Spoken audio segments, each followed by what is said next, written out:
Welcome, swing traders, to this exploration of cultivating a sustainable and profitable trading career. As intermediate traders in the equities market, you're past the initial learning curve and now at a crucial juncture where foundational principles and disciplined execution will truly define your long-term success. Today, we are going to unpack several core concepts that often separate consistently profitable traders from those who struggle.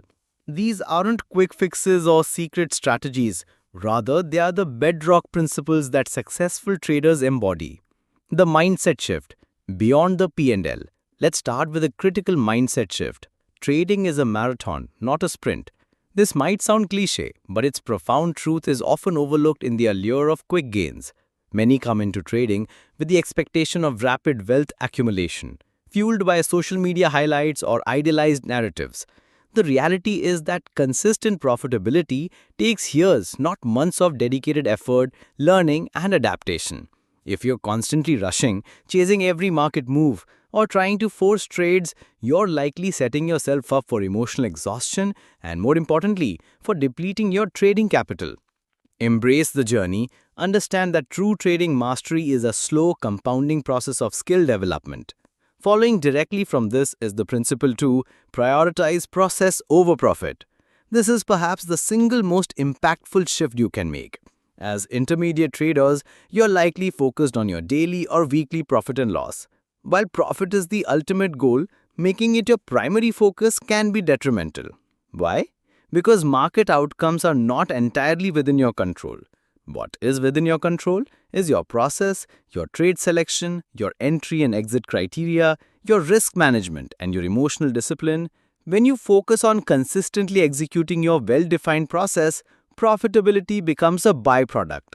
Set goals around process improvements, for example, reducing common mistakes, identifying optimal swing setups, or mastering a specific entry technique rather than just monetary targets. The money will follow. And this leads to control the controllable. As intermediate traders, you'll likely experience the frustration of unexpected market news or sudden price reversals derailing your carefully planned swing setup. It's easy to get angry or feel helpless, but effective traders understand that a significant portion of trading frustration comes from focusing on things outside their sphere of influence.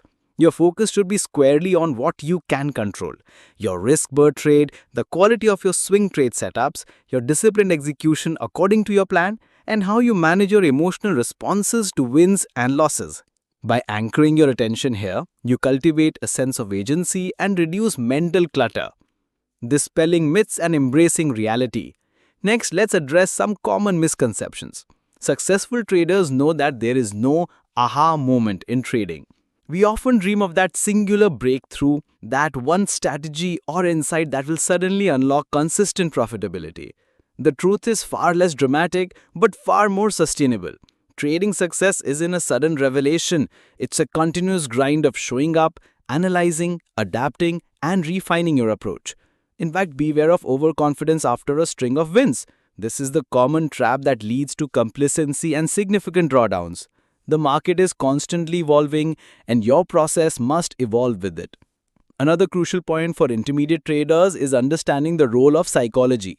Manage emotions appropriately, but don't overstate them in the early stages.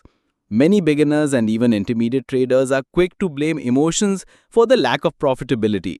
While emotions become a significant factor in later stages, when you're trading larger capital and the stakes are genuinely high, they are often overemphasized in the initial learning phases.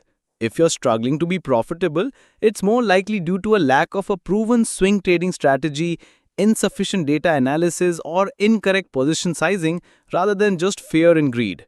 Focus on validating your strategy with minimal capital first. Once your process is robust, then you can truly identify and address how emotions impact your execution when the financial stakes are higher. Don't use psychology as an excuse for an untested or incomplete trading plan. Now, let's move to the practical applications that will propel your journey forward. Firstly, embrace rigorous data collection and journaling. This is non-negotiable. As an intermediate swing trader, you should be beyond simply tracking your wins and losses. You need to dive deep. What were the market conditions? What was your entry trigger for the swing trade? What was your thought process? Why did you exit where you did?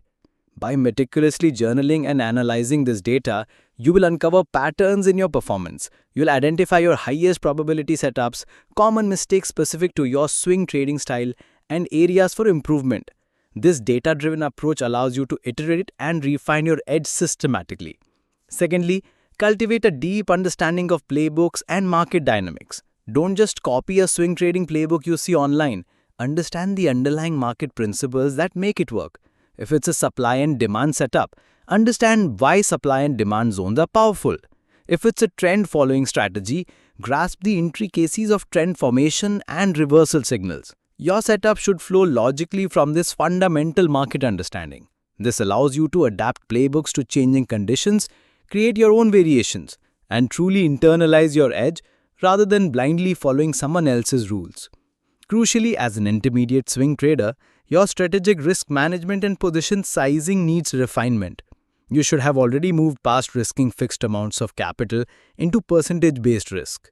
It is often suggested that in earlier stages, maintaining a very low risk per trade, for example 0.5 to 1% of your account, is paramount.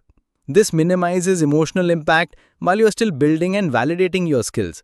Only as you demonstrate consistent profitability and a well-defined process should you gradually increase your position size. This might involve increments of perhaps 20 to 30% on high conviction trades, potentially limiting these larger risk trades to just 1 or 2 per month. Your position sizing should also factor in current market volatility and liquidity. This disciplined approach prevents a few bad trades from wiping out your account and ensures you stay in the game long enough to develop. Finally, dedicate time to off-screen learning and embrace flexibility. Your learning isn't confined to chart time. Spend significant time away from the screen, reviewing your past swing trades, analyzing your thought process, and studying market theory. This reflective practice is often more beneficial than simply staring at charts for hours. And crucially, be prepared to be flexible. The market is dynamic. If your current playbook or swing trading strategy stops working, don't stubbornly cling to it. Be willing to revert to earlier stages of development, reduce your risk, reevaluate, and adapt. This iterative process of review, adaptation, and continuous improvement is the hallmark of a resilient and successful trader. In summary, success in swing trading is less about finding a magic indicator and more about developing an unbreakable process. Focus on what you can control, prioritize consistency over quick profits, rigorously analyze your data, understand the why behind your strategies, manage your risk with precision, and commit to continuous off-screen learning and adaptation. This is the path to long-term, sustainable profitability in the dynamic world of equity swing trading.